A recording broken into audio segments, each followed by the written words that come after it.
오늘은 복음을 주목하게 만듭시다라고 하는 주제로 짧은 메시지를 전하고자 합니다. 여러분, 전도가 쉬워요, 어려워요? 네, 어렵죠. 어렵습니다. 전도가 기본적으로 어렵다는 생각을 갖게 되는 이유가 있습니다. 왜냐하면 사람들이 일단 복음에 관심이 없기 때문이죠.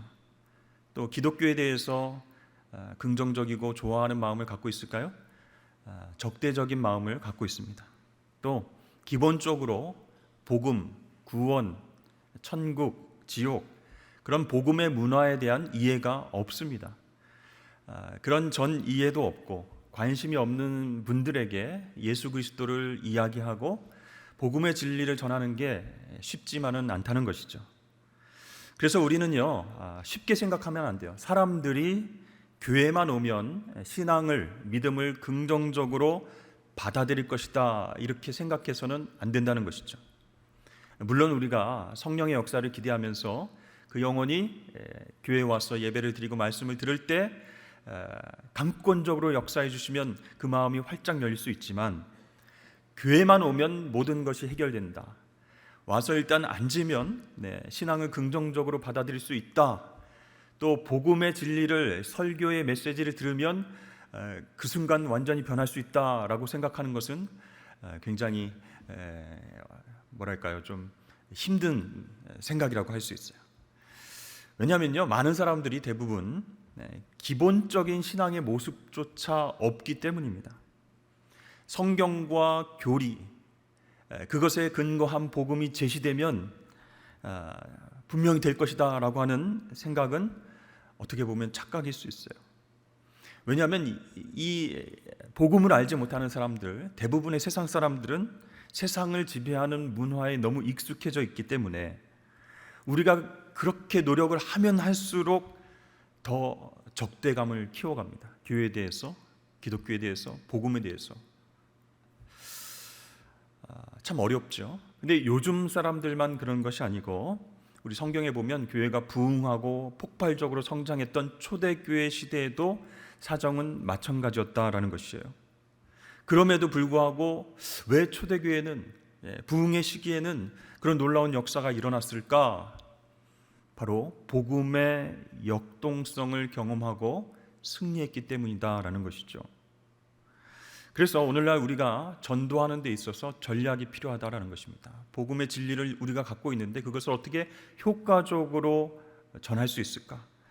복음의 역동성의 요소가 무엇인지 그것을 깨닫고 그걸 가지고 우리가 믿지 않는 사람들에게 나아가야 하겠다라는 생각이 듭니다. 그래서 여러분, 첫 번째 우리가 생각해야 될 것은 복음을 사람들로 하여금 주목하게 만들어야 된다라는 것이에요. 아무 관심이 없는 사람들, 복음에 대해서, 구원에 대해서, 기독교에 대해서 아무런 관심 없이 살아가는 사람들에게 복음을 주목하게 해야 된다. 그러기 위해서는 어떻게 해야 될까요? 너무 어렵게 생각하면 안 됩니다. 많은 사람들을 알고 있어야 돼요. 안 믿는 사람들, 비기독교인들을 많이 알고 있어야 돼요. 그런데 알고만 있는 것이 아니고 그들과 늘 인격적으로 가까운 관계가 형성되어 있어야 한다라는 것이에요. 기회가 있을 때마다 그 사람들을 도와주고 진심으로 사랑해 줘야 됩니다. 왜냐하면 그분들은 스스로 결단해서 갑자기 교회에 올 가능성이 전혀 없는 사람들이기 때문이에요. 그러니까 여러분들을 통해서 예수님의 모습을 알게 되고 여러분들의 생각과 삶을 통해서 교회에 오고 싶다라는 생각이 들 수 있기 때문에 그렇다는 것이죠. 그래서 첫 번째로 제가 말씀드린 것은 복음을 주목하게 만들려면 우리가 아는 사람들에게, 그렇죠? 알고 있는 사람들에게 주님의 사랑을 전해야 된다라는 거예요. 평상시의 관계를 잘 해놔야 된다라는 거예요. 평상시에는 속이고, 이렇게 한 번도 안 사주고 밥도 한 번도 안 사주고, 서로 관계에 있어서 막 힘들어지게 되고, 그러면 여러분, 이번에 새생명 축제 있는데 한번 전도를 해야 되겠는데 하고 그 사람한테 다가가 보세요. 욕만 하죠, 그죠? 그래서 여러분, 그분들이 정말 힘들고 어려울 때 복음으로 회복될 수 있는 기회를 우리가 마련해 줘야 된다라는 거예요. 그렇기 위해서는 안 믿는 사람들과도 잘 지낼 필요가 있어요. 네, 뭐 절에 다니는 사람, 네, 또 다른 이단에 빠져서 힘들어하는 사람, 그런 사람들에게도 사랑을 베풀면서 잘해줄 필요가 있다는 거예요. 나는 우리 교회 다니는 우리 집사님만, 권사님만 잘 알면 돼. 우리 교회 안에 있는 우리 공동체 목장 식구들에게만 잘하면 돼. 이게 아니라 주님을 알지 못하고 교회를 전혀 와보지 않은 사람들, 복음의 문화를 전혀 생각해보지 못했던 사람들에게도 우리가 복음의 기회를 줄 수 있어야 된다는 거죠. 그렇지 않으면 평생 우리는 전도의 기회가 올 수 없을지도 모른다라는 것이죠. 자, 두 번째는 소망에 대한 이유를 묻는 사람들에게 대답할 것을 우리가 준비하고 있어야 된다라는 것이에요. 오늘 본문 말씀에 나왔죠. 너희 속에 있는 소망에 관한 이유를 묻는 자에게는 대답할 것을 항상 준비하되, 베드로 사도가 이렇게 얘기했습니다. 그러니까 사람들이 궁금해하는 인생의 여러 가지 질문들에 대해서 세상과 문화가 줄 수 없는 답을 갖고 있어야 된다는 거예요. 복음적인 답, 내가 경험한 예수 그리스도, 그분의 인도하심과 그분의 좋으심과 선하심, 그 답을 갖고 있어야 된다는 거예요. 첫 번째, 우리가 복음을 주목하게 하는 일을 했다면, 두 번째, 기독교에만 있는 탁월한 요소가 무엇인지 일상의 언어로 설명해 줄 수 있어야 된다라는 거예요. 우리의 삶 가운데 경험한 복음의 이야기들, 간증들, 그런 것들을 통해서 편하게 설명해 줄 수 있어야 된다라는 거예요. 그래서 기독교는 고통으로 인해서 상실돼가는 가치가 아니라 고통으로 인한 그 어려움 속에서도 그 가치가 점점 깊어지는, 그래서 인생의 의미를 알게 하는 그런 놀라운 진리입니다. 이렇게 얘기할 수 있어야 돼요. 또 기독교는요, 상황과 환경 가운데에 흔들리지 않는 만족과 기쁨을 줍니다. 또 기독교는 공동체와 인간관계를 계산적으로 대하지 않고 사랑으로 베풀어 줍니다. 품어 줍니다. 이렇게 얘기를 할 수 있어야 돼요. 또 기독교는 죄의식에 대해서 두려움과 수치심 갖지 않고 자유케 될 수 있습니다. 기독교는 미래뿐만 아니라 죽음에 대한 그런 문제까지도 침착하고 평안하게 맞이할 수 있게 해줍니다. 기독교는요, 진짜 사랑이 무엇인지 가르쳐준, 하나님의 사랑이 무엇인지를 깨닫게 해줍니다.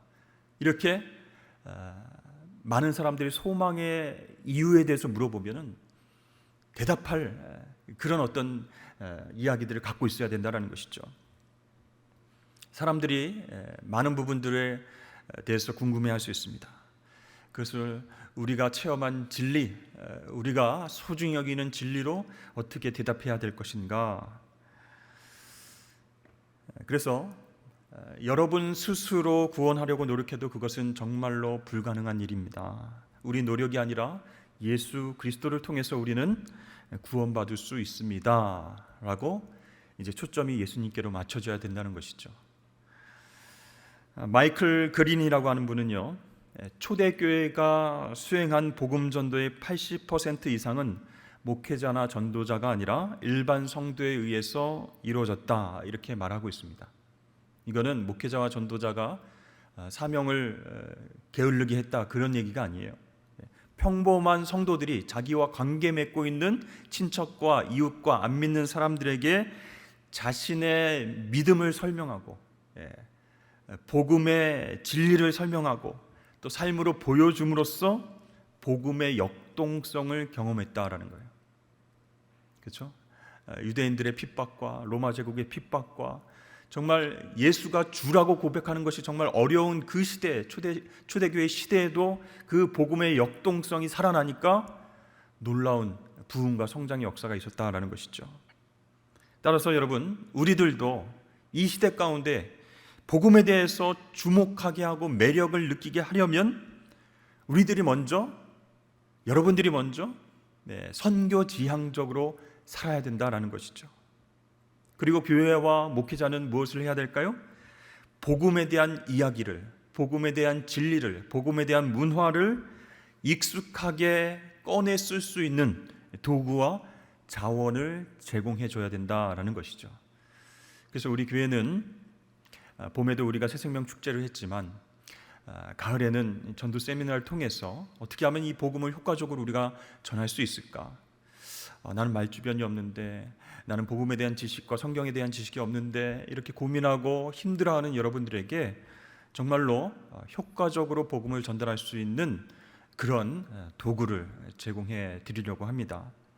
오늘 복음의 전함, 온라인과 오프라인 전도 플랫폼을 소개하는 이유가 여기에 있다는 것이죠.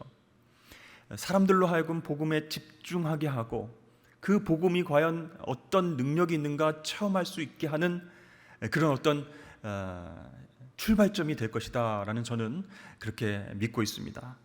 여러분, 우리가 물론 복음을 직접 전하고 그 영혼들을 위해서 기도하고 하는 것이 제일 중요하지만 정말로 우리가 지혜롭게 복음의 도구들을 잘 활용해서 전혀 복음에 관심이 없는 사람들, 교회와 기독교 문화에 대해서 전혀 생각을 하지 않은 사람에게 매력을 보여주자라는 거예요. 복음이 무엇인가 궁금증을 한번 일으켜 보자는 거예요. 그래서 여러분, 우리 예배 이후에 있게 될 세미나를 통해서 이것을 우리가 이렇게 활용하면 좋겠구나, 우리 교회가 잘 활용해서 정말 그 한 영혼을 위해서 활용하면 좋겠구나, 이렇게 성령께서 우리 마음 가운데 깨닫게 해주시고 또 전도의 풍성한 열매를 맺을 수 있는 귀한 계기가 될 수 있기를 주의 이름으로 간절히 축원합니다. 기도하겠습니다.